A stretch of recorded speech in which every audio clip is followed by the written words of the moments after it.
If you're 45 or older, talk to your doctor, schedule a colonoscopy. This video was inspired by Galaxy Solutions, and it is about my top dressing regiment, and it'll be about my activated aerated compost teas, and just one addition that I do to all this stuff is I do make fermented plant juices or something like that.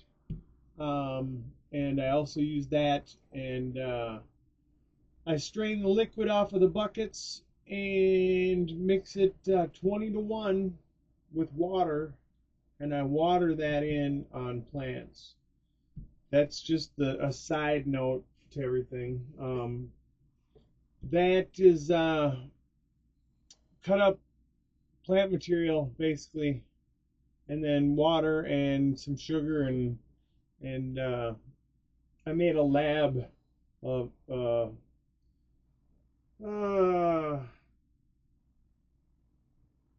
whatever they call it, lactobacillic acid or whatever. Anyways, this is about compost teas and top dressing, and the dry amendments that I use that are purchased. Galaxy had asked what were the brand names of the dry amendments, the meals that I use. And really, the simple answer is there's really no real brand name. I have been using these here, but if I find something cheap, I will buy it and use that. I'm outdoor in the ground. Nature pretty much takes care of anything that may have concerns. Maybe, have I sourced these, completely. Blood meal, bone meal is what it is. You're not getting that from a locally sourced probably person, which I probably could, as a matter of fact, but it would be a hassle, and I already maxed this guy out for all he's worth with my firewood and my sawdust. So, anyways, quickly, blood meal, bone meal, Epsom salt. This is just one that I picked up on the spot, just randomly. Doesn't matter. It's Epsom salt. These are for foliar sprays. That's what I use it for, is a foliar spray. And that is 1 tablespoon per gallon for a regular maintenance, 2 to 3 times a week. If you don't do a foliar spray, or you're getting some signs of intervenal chlorosis, then you're going to want to use 2 tablespoons per gallon to quickly turn that around. Anyways, let's go. Hey, let's start out with cheers, everybody. Bongs up.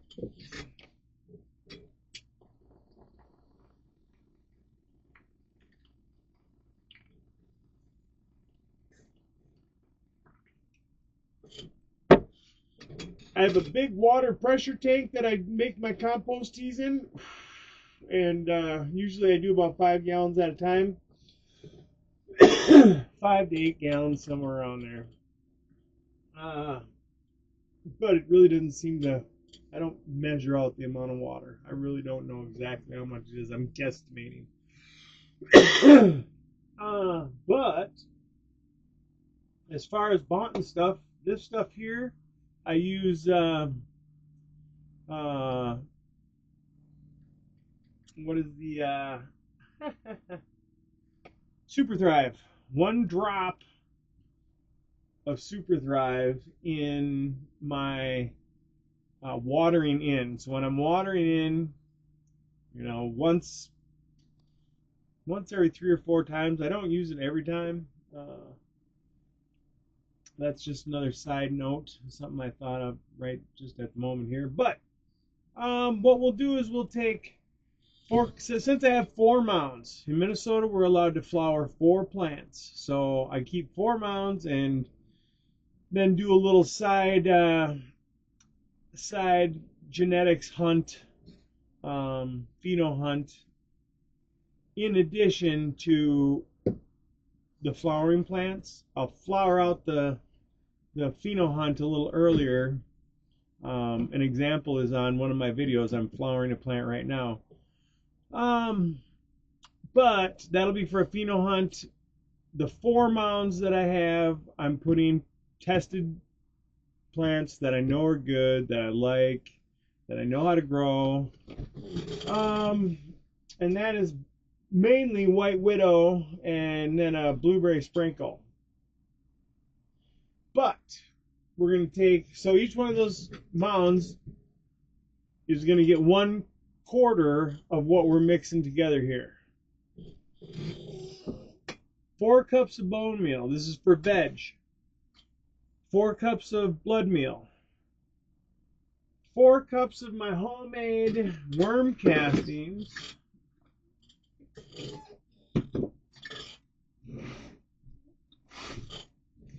That's these here, and you can see things are growing in them already. But those are my homemade worm castings there from night crawlers. Okay. And then my homemade biochar. I've got videos on making this. We're gonna use 2 cups of this, only because I'm a little low right now, and we're gonna be using it in our vegetable garden too. So this is my homemade biochar. Okay. The mounds do have, well, 2 of the mounds have biochar in it already. One of the mounds is brand new now, so it's going to get its first inoculation this year. All right, then this is my homemade glacial rock dust. Okay, this stuff is glacial clay. When the glaciers came through here in Minnesota, this is one of the reasons why we don't have a lot of, or any like dinosaur bones, or maybe so much. There's probably, maybe at one time there was some gold around here, and there's still some, but there's not. Just when the glaciers came through here, they crushed everything and smashed it and pushed it all south. When it retreated, it left sand, silt, and clay, and the clay here is what I dried out over top of my barrel stove when I was making biochar. And once it's dried, it's hard in pellet form because I pulled little clumps off. This is real clay. It's stickier than fuck. Then I dried it out, and then I took and smashed it, pulverized it with a sledgehammer in bulk, and you can see that is a fine powder. It actually floats off into the air. You can see it. Microbes will be able to freaking solubilize this. All right, so that's going in the mounds, and it's also going in the compost teas. All right, so that's 2 cups is going in our mounds. It's precious resource right now, but here's the thing. In that ground that I'm growing in is where this came from. So there's clay in mass in my mounds and under my mounds throughout that peat. Long story about how it got there. This stuff is usually really deep, 20 feet down or more. But in the 1950s, some people came through here and dug out ponds. They got down to that peat, or down to that clay level, and built berms next to the ponds with the spoils from the dirt, or from the holes from the ponds. I can go in there and pull some of this out if I find, dig around and find it. It's pretty prevalent out there. So then you dry it out, give it to your microbes, and they'll solubilize it. We're steering our compost teas with this stuff, so when we spray our compost teas onto our mounds, those microbes are dialed in to, digest this stuff. All right.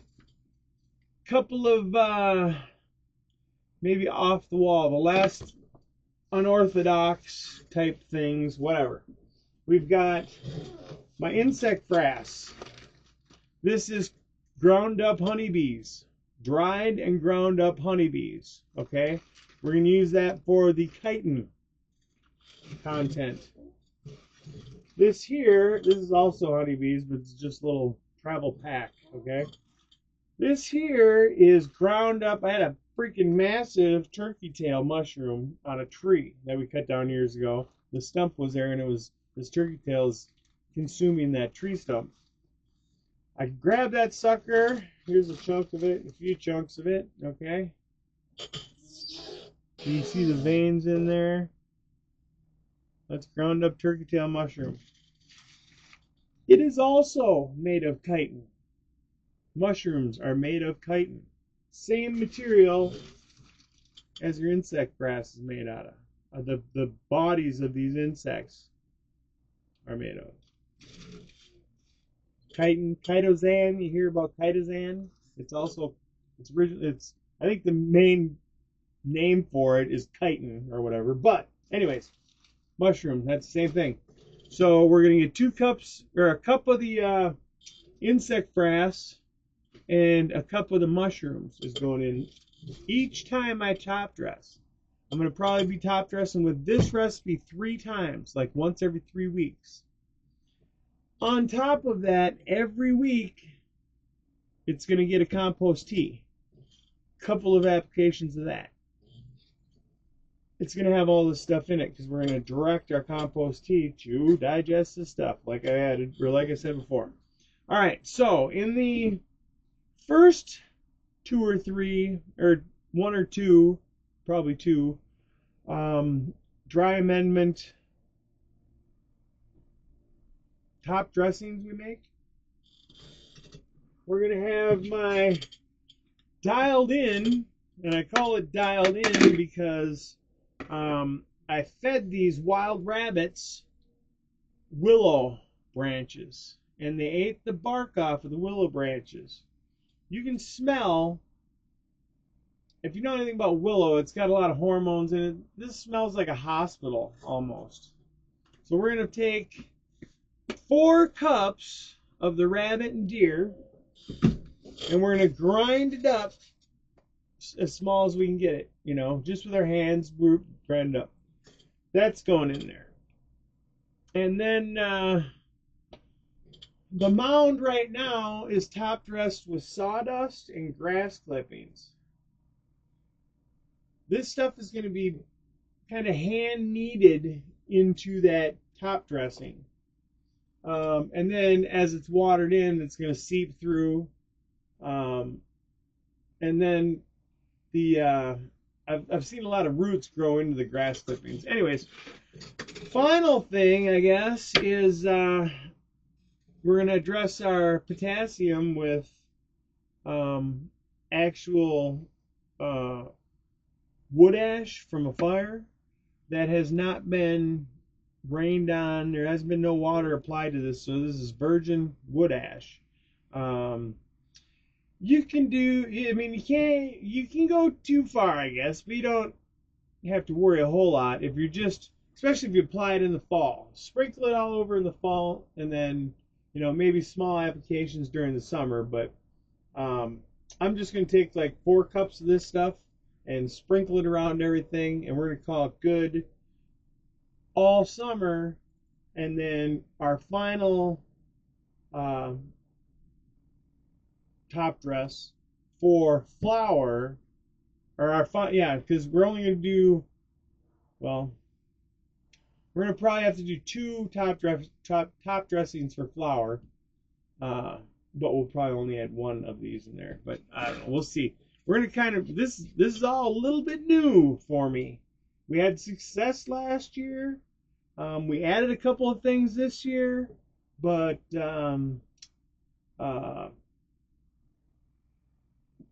didn't add a whole lot. And everything we added was actual, real, homemade stuff, you know, that we're not using a whole lot of. So, yeah, that's what our our top dressing is. Our activated aerated compost tea is going to be half a cup of bone meal, half a cup of blood meal, half a cup of dust, 3 cups of the worm castings, a half a cup of honey, a half a cup of the compost of the rabbit and deer compost, and 3 tablespoons of Alaska fish fertilizer. This Alaska fish fertilizer I will be feeding in my watering ins. So every time I water in, well, not every time. What is it? Twice a week, watering in, I will use this 511. There's going to be a couple other things I pick up in late flower or flower. There's an organic orchid bloom fertilizer that I liked last year. And I am using Mycos. I don't remember what exactly it's called, but I think that's what the name is. Mycos or whatever. It's a shake on mycorrhiza, you know, different kind of fungal root dusting kind of thing. That's all I'm going to do. Anytime I transplant, I just sprinkle some of that on the root ball or in the hole or something. And we call that good. But another thing, when I'm planting, I will also take some of the biochar, a little handful of biochar, throw that in there, and a little handful of nightcrawler castings, and throw that in the hole as I'm planting. So, other than that, I think that's about it. If you think I'm missing something, if you got any suggestions, if you think I'm doing something asinine, I am not afraid to hear it, folks. So go ahead and hit me up. Leave messages or comments or whatever. And we'll be watching this as it premieres. So since it's the end of the show here, and I'll be there hitting it up with you, why don't we smoke one together in the future?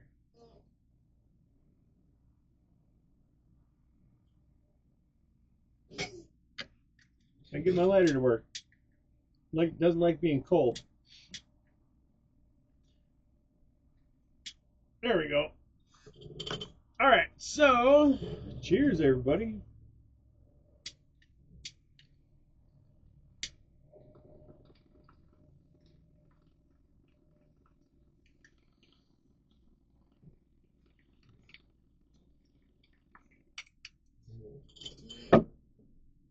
I gotta go light up a plant or unlight up a plant because it's dark now. 5 o'clock today, I covered up a plant to keep it from the sun so we can start the flowering process. It's looks quite different from the other ones, I can see that. All right, thanks everybody for watching. Remember, 45 or older, talk to your doctor, schedule a colonoscopy. Peace.